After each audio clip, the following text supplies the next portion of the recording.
for care. Manx Radio's Update with Beth Espy.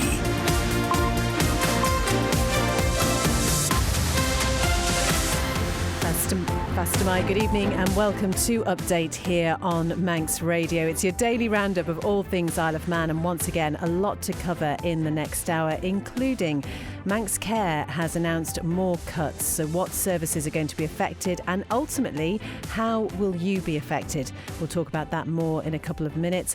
Also tonight, the Isle of Man's bishop has been consecrated at York Minster. We'll catch up with Jude to find out how that went, and details of a new body aiming to give Manx nature a stronger voice. And as ever, we'll be watching out for any traffic or travel issues, and if you've got any thoughts to share, you can text 166 177 or email studio@manxradio.com. First, let's join Christian for a roundup of today's main news headlines. Patients on the Isle of Man are to see several more frontline services cut as Manx Care attempts to balance its books.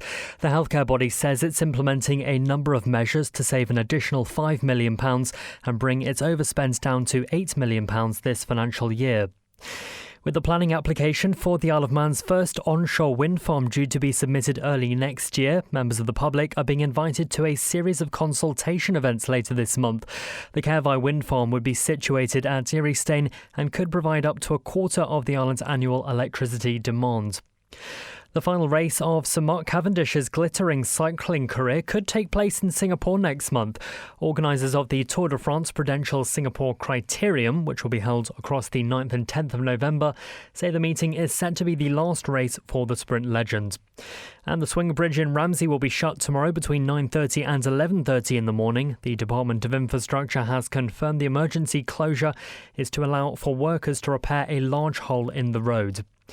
In international news, the Princess of Wales has carried out her first community visit since her cancer diagnosis by joining Prince William to meet first responders and families of the Southport stabbing attacks. 3 young girls were stabbed to death at a Taylor Swift-themed dance class in July. The US president told residents of Florida to stay inside, warning of downed power lines, debris and road washouts caused by Hurricane Milton. 120-mile-per-hour winds have knocked the power out to more than 3 million homes, and as many as 9 people are reportedly dead. And you won't see Oasis doing any interviews before their reunion tour kicks off next year. Liam Gallagher says he and Noel won't want to answer any intrusive questions about their relationship. Those are the Update News headlines, next at 6. Thanks very much, Christian. We haven't asked them yet, to be fair, so you never know. Now the weather, brought to you by Manx Glass and Glazing. Fine with lengthy spells of sunshine. I need to go and put my teeth in. But there will be a risk of a few showers this evening. Light to moderate northerly winds backing northwest later, and maximum temperatures of around 11. The small risk of the odd shower to start tomorrow, but otherwise it will be dry and bright or with some sunny intervals. Moderate to fresh west or southwest winds and highest temperatures tomorrow of around 12. Sunset this evening will be at 6:31. Sunrise tomorrow morning, 7:40. Manx Glass and Glazing can supply and install single, double and triple glazing. Call 674 573 or visit the showroom on the Snugborough Trading Estate. Many people are struggling. You can help by volunteering or making a donation to Isle of Man Food Bank, whether it be food or essential items or financial support. Please call 646 999, brought to you by Descon Office Interiors. A great night's sleep got even better with Zed's Bedding Store. From quality Bell-Dorm bed linen and mattress protectors, fleece and woven throws to luxury duvets from the fine bedding company. Zed's Bedding Ramsey, next to Isle of Man Bank. Reach the Isle of Man's biggest radio audience with Manx Radio. Airtime, sponsorship and digital opportunities available. For more information on how we can help your business grow its market share, contact the friendly, experienced team on sales at manxradio.com. For a wide range of wood-burning stoves and a complete installation service, visit The Snug in Ramsey. And we don't stop there. Kiln-dried firewood and full aftercare service, including chimney sweeps and maintenance. Call The Snug in Ramsey. You're listening to Update here on Manx Radio, 4.5 minutes past 5. So patients on the Isle of Man are going to see several more frontline services cut as Manx Care attempts to balance its books. The healthcare body says it's implementing a number of measures to save an additional £5 million and bring its overspend down to £8 million this financial year. Well, Siobhan Fletcher has been across this story for us. Siobhan, then, what do we know so far? So Beth, Manx Care has outlined 11 cuts they're making across the board, and that number includes that cut to elective surgery we already knew about and we've been talking about extensively for the last week. Alongside that, we'll also see the Ramsey Minor Injuries Unit remain closed at weekends until at least the end of the calendar year, and the withdrawal of its out-of-hours social worker in adult social work. They will not renew its Cooth and Quell mental health contracts and will temporarily close its mental health recovery college for 6 months. There's going to be additional scrutiny on planned UK NHS activity. This essentially means NHS trusts over in the UK will be asked to delay electives too, or see if tests could be done here and scan and results sent to the UK for analysis, review every patient transfer case. It's important to note on this one, this will not affect children, cancer patients or neurology patients. Meanwhile, there'll be additional executive scrutiny and sign-off for all bank and agency staff spend. They'll be reviewing all additional non-clinical programme activity for medical staff. That's basically the extra things doctors do on top of their clinic time. And productivity review outcomes will also be implemented. Also, there's a pause in non-mandatory training for staff, and all non-essential recruitment has now been paused. So there's a lot to digest there. Do we know why they're implementing these changes now? Yeah, so at the start of this financial year, Manx Care signed off on a £19 million cost improvement programme which aimed to achieve financial balance. However, the board now says £12 million would have been a more realistic goal. And even after these new interventions, they're still looking at an £8 million overspend. I sat down with the Chief Executive, Theresa Cope, and asked her what the root cause of that overspend is. So in essence, we had to set a very ambitious cost improvement programme target at the start of the year. Manx Care has delivered around £10 million of cash out savings over the last 2 years. But this year, in order to have a balanced position, we needed to make £19 million worth of savings. When we risk assessed all of those savings, that reduced down to 12, which is why we had a gap. Also, during the course of the year, we have been impacted by movements in our monthly spend, so increased costs of off-island care, impact of high-cost placements, individual drug costs. All of that has put essentially a £9 million cost pressure into the organisation. So the level of savings we need to achieve to offset that has increased considerably. This is all more patient-facing. So what is Manx Care's message to the public with this? Manx Care's message to the public is that we have attempted to choose the schemes which would be least impactful, and we will monitor them incredibly closely. So with regards to the remaining £8 million of overspend, the board says that will remain subject to ongoing discussion between Manx Care and the Department of Health and Social Care. So, as you can imagine, there has been a lot of reaction to this story today. Let's bring you some of that political reaction now. Rob Callister, MHK, is a former health minister himself. I'm just really worried about the whole situation about our healthcare. And you've got to be really careful about knee-jerk reactions. And I hope that the Chief Minister, the Chief Executive of Manx Care, and more importantly, the Health Minister, actually gets around the table and actually discusses what we need to cut back on because of funding. Actually have a conversation about the overall budget for health service, because at the end of the day, when a budget is given, the base sort of costs around staffing, electricity and service, I think, should be understood by all parties. The variance is the amount of patients coming in and out of the service. So I'm hoping that all parties get around the table, because I think from a public point of view, they are deeply concerned. Well, that's the former Health Minister, Rob Callister, MHK. He mentioned the public there, Siobhan, and that's what we've been watching really this afternoon, the public reaction to this story. Yeah, we've had loads of comments in on this, quite a few saying appalling. A lot of people questioning the cutting of the Manx Care board or any other managers, directors instead. Basically saying they need to look at other areas of management, unnecessary projects.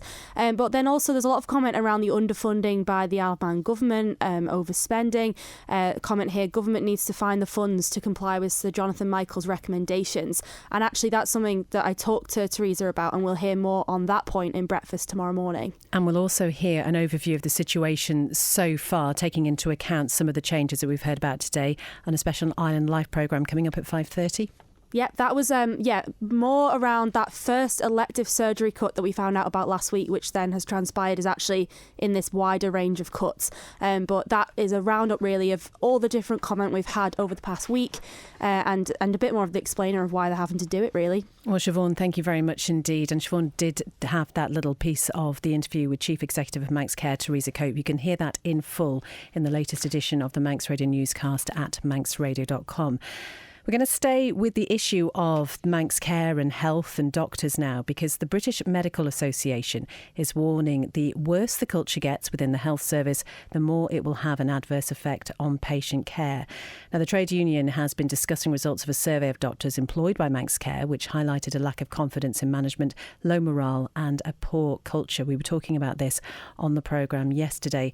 Dr Prakesh Tyagarajan is from the BMA and has been talking to Christian Jones to say that the findings are deeply worrying. They indicate the organisation's culture, which is not healthy.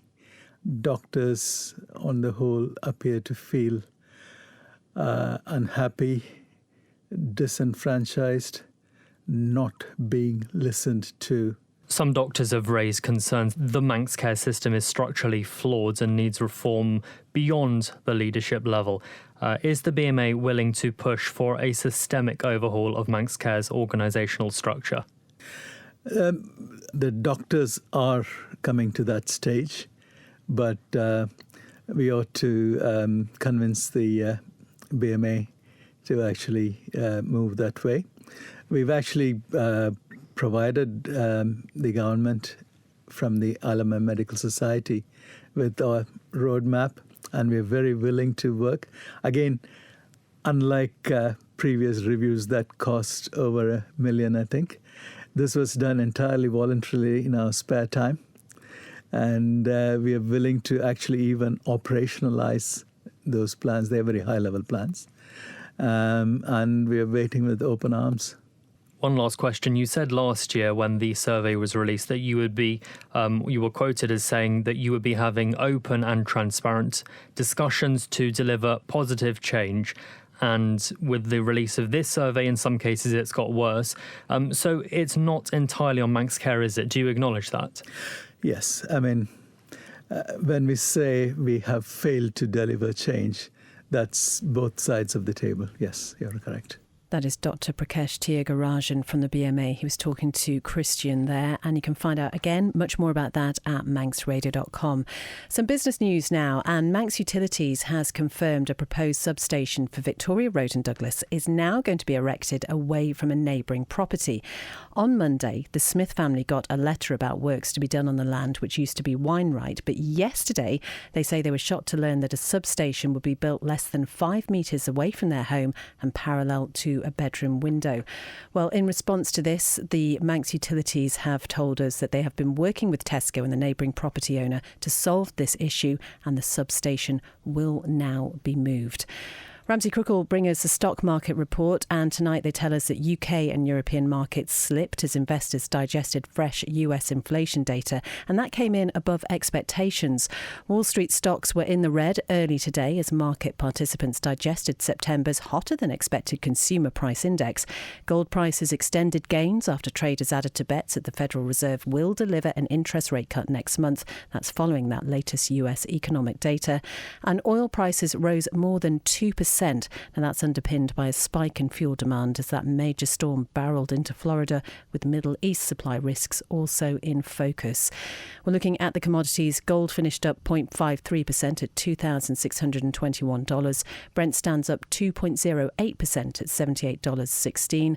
At the close, the FTSE 100 was off 0.09% at 8,236. The Dow Jones was off 0.15% at 42,446. And the Nasdaq was off 0.15% at 18,264. I'm running late again. Do you know where I put my car keys? In the fridge. Where's my phone? Under the dog basket. Bye. You haven't forgotten that we're seeing Ramsey Crookall later? Oh, no, of course not. 5 p.m, is it? 2:45. I'll be there. Life is busy. That's why Ramsey Crookall's team takes time to help you make a mindful investment decision, considering all the options, giving you full control of your financial future. Less stress, more assurance. Forgot to put my shoes on. Oh. See how we can make your money work for you. Call 717171 or visit ramseycrookall.com. Licensed and regulated by the Isle of Man Financial Services Authority. Manx Radio Travel, driven by Quayside Tyres and Service Centre. Well, we're not aware of anything happening on the road, so hopefully you should have a smooth drive home tonight. If you do spot anything, though, when you're out and about, do let us know, 166 177, or you can email us, studio@manxradio.com. And all looking good down at the steam packet and the airport as well. If you want the full list of what's happening roadworks around the Isle of Man, just go to manxradio.com and hit our traffic and travel hub. Ask how you can spread the cost interest-free at Quayside. It's just gone 5:15, and it has been a momentous day in York as Patricia Hillis was consecrated as a bishop at the Minster there. Now, Bishop-designate Patricia, or Tricia as she's popularly known, took the oath alongside two others, confirming her appointment to the role of Bishop of Sodor and Man. Judith Lay was there and joins us on the line now. And Jude, people were able to watch the proceedings live via the Minster's YouTube channel. That link, incidentally, is still available on our website if you'd like to go back and watch it. It looked like a spectacular occasion. What was it like for you being there? Oh, Beth, it was absolutely wonderful. It really was. And, you know, I've been reflecting on it. And it was just the most special mix of being, obviously, there's got to be very strong official elements to it. You know, had things like the Declaration of Assent that had to be read. And that's very legal language. But at the same time, it was wonderfully joyful and somehow very relaxed, but very, very special. It was a unique mixture, and we were left in no doubt at all by the Canon Dr. Paula Gooder, who gave who preached the sermon. She's the Chancellor of St. Paul's Cathedral, and she said, you know, here are these three new bishops, of which Bishop Tricia is one. We had a bishop for Selby and a bishop for Whitby as well. And she said they're following in this huge long list of a tradition of bishops who have gone out and ministers to the people, and here's three more who are going out and going to do great things in amongst their community, because that's really where the church needs to be, out and engaging with people. And, you know, I'm reminded of the one thing that Bishop-elect, as she was then, Bishop Tricia, said to you, Beth, when you were saying to her, now, what do you want to be called? You know, Trish the Bish was a bit of a joke that was going about. And she said to you, I don't care what you call me, as long as you call me. And that was the sense that we got this great commissioning today, that with this celebration in this wonderful place in York Minster, that Tricia wants to go out and engage with people and be active and be seen and be a friend to people. And you mentioned community there, Jude, and some of the Manx community were there to support her as well. Oh, we were there in force. You would have been proud of us, because when we got together, we realised just how many people there were there. And there was lots of clergy, and there were representatives of our cathedral there. But there were other people who'd just gone they didn't have to be there. They didn't have an official role. They just wanted to be there and really to be part of the very, very start of her ministry with us. I mean, Tricia is going to be a bishop for the whole of her life now.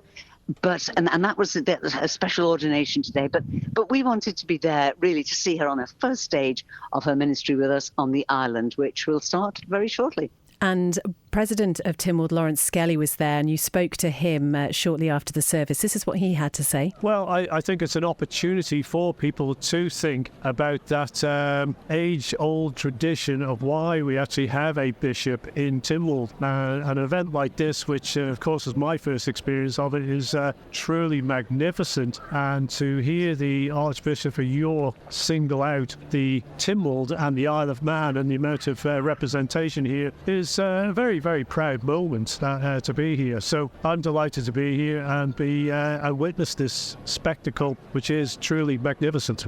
That's the President of Tynwald, Lawrence Skelly, who was there alongside the Clerk of Tynwald, Jonathan King, and also MLC Paul Crane, talking about that very important issue of the presence of a bishop in the Tynwald chamber. Did you get to speak to Bishop Tricia at all today, Jude? I did, yes. I just because this was not the moment for deep conversation. All of that, I hope, will come later.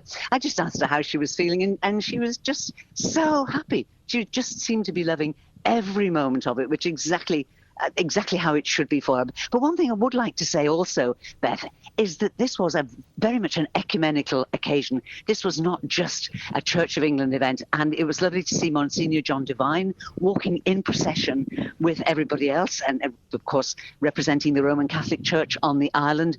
And he was there, and there were representatives of other denominations and other faiths. The Orthodox Church was represented there, Methodism as well, a Salvation Army, lots of representation. It was an ecumenical celebration, and another sign that Bishop Tricia is there to engage when she comes to the island, engage with all people of faith, all faiths and none.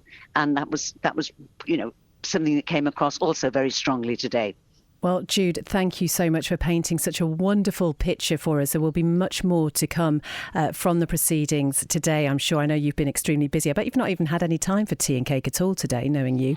I hope do you know, we did discuss the fat rascals at Betty's teacher. I never actually got there. But, we can dream, can't we? And know what I will say, just a quick plug for At Your Service Sunday morning at 9:30 here on Manx Radio. I will be broadcasting, because I did talk to lots of other people who were there, and that'll all be on At Your Service on Sunday morning this weekend. Wonderful. Jude, thank you very much indeed. And I do hope maybe, there's time to get to Betty's tea room before it all closes. But Jude mentioned that she did talk to Bishop Tricia just after the service, and we can have a short clip now of how she was feeling. Just full of joy, and just so many people from all parts of the church being here together to celebrate, and just to be here in this very special place ahead of moving to the island very, very shortly. It was such a joyful morning, wasn't it? It was really full of joy and challenge, actually. What are we going to be doing together? And that charge that the Archbishop will be coming to give all of us, actually,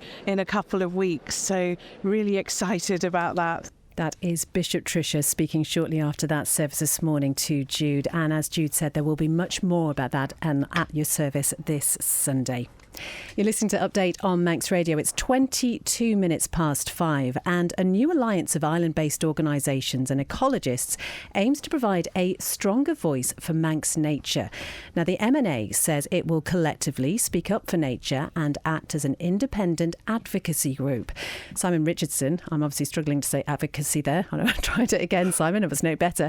Simon, just tell us which organisations make up this alliance. Thanks, Beth. I think you did it very well, actually. Well, the Manx Nature Alliance's membership includes bodies such as the Manx Wildlife Trust, Manx BirdLife, the Isle of Man Fungus Group and the Manx Bat Group. Also an independent range of ecologists from various international ecological organisations. And as I said, they do say they're going to collectively speak up for nature, act as this group that will really speak out for nature. How do we think this is going to work? Well, I think the principle behind it is that by collectively speaking up on issues, they'll have a stronger voice.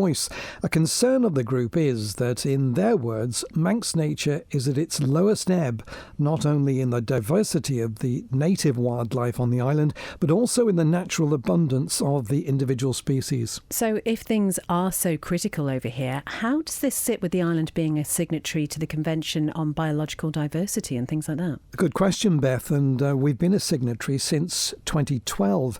And yes, the MNA is deeply concerned that the island won't be able to meet what is a binding international treaty by which signatories agreed to protect and effectively manage for nature 30% of land and sea by 2030. So it would seem then that the record in the marine environment is actually better than on land then? It certainly is, Beth. The MNA says the island has effectively protected its marine environment with 10 marine nature reserves covering 50% of our inshore waters. On land, though, it's a different story. Many key places for wildlife still have no formal protection whatsoever. Simon Richardson, thank you very much indeed, and we'll be hearing more about that group in due course. It's 24 minutes past 5. Time for some sports news now. I'm going to throw a big word like advocacy at you, Rob. Yeah, but you'd be fine though, wouldn't you? I thought you got that pretty well. That pretty well. Thanks. Well, we're going to start with cycling, and the final race of Sir Mark Cavendish's glittering cycling career could take place in Singapore next month. Organisers of the Tour de France Prudential Singapore Criterium, which will be held on the 9th and 10th of November, claim the meeting is set to be the last race for the sprint legend. The 39-year-old has contested the event in the last 2 years and finished runner-up in 2023. Well, should this be Cavendish's final race, it'll come just over 4 months after he made history with an unprecedented 35th stage win at the Tour de France on the 3rd of July. And separately last week, the Manx missile received his knighthood from His Royal Highness the Prince of Wales at Windsor Castle, having been made a Knight Commander of the Most Excellent Order of the British Empire in the King's Birthday Honours List for 2024. Well, in football, FC Isle of Man had a game to forget last night as they were soundly beaten 4-0 at Cheadle Town in the NWCFL Premier Division. During a lacklustre display, the Ravens were 2-0 down at half-time, courtesy of goals from Cheadle's Connor Martin and Benjamin Hampson, before the hosts added 2 more through Caleb Parkinson and Daniel Burns in the second period. Well, in a scathing post-match interview with the club's media, assistant manager Alex Harrison said it was hard to remember a performance that bad, which at times was, in his words, pretty embarrassing. Well, it's now back-to-back defeats for the Manx side for the first time since late August, ahead of a home tie against Padiham this Saturday. And in darts, 3 Isle of Man players have been contesting the men's and women's knockout phases of the 2024 WDF World Masters in Hungary today. The group stages were held in Budapest yesterday, and of the 10 Manx competitors involved, it was Aaron Bradley and Kevin Lane who progressed in the male competition, whilst Margaret Kelly moved onwards in the female tournament. Well, into today's finals, and it was Bradley who got the furthest, reaching the second round before a 5-2 loss to England's Matthew Edgar after beating Pavel Zhirkal of Czechia in the first stage. Elsewhere, Lane was narrowly beaten in the men's first round 5-4 by Jani Keskinakis of Finland, whilst Kelly bowed out in the preliminary round of the women's finals with a 5-1 loss to Croatian Marina Letica. And the competition in the Hungarian capital is running until Sunday. Thank you very much indeed, Rob. That is all from Update this evening. As ever, so much happening on and from the Isle of Man, and you can always find out much more on tonight's top stories on the Manx Radio website. And if you'd like to share your thoughts, you can follow us on social media as well. Up next, it's that special programme bringing together the full story so far about Manx Care's bid to limit its overspend this year, looking at cutting the number of elective surgeries every week and getting some of the reactions so far. That's with Siobhan in just a couple of moments. Then Chris Kinley will be here with greatest hits from 6, a little light music with Maurice Powell from 9, and then Ree will wind you down from 10 with After Hours. Whatever you're doing this evening, have a good one, and we will be back with you on Update from 5 p.m. tomorrow.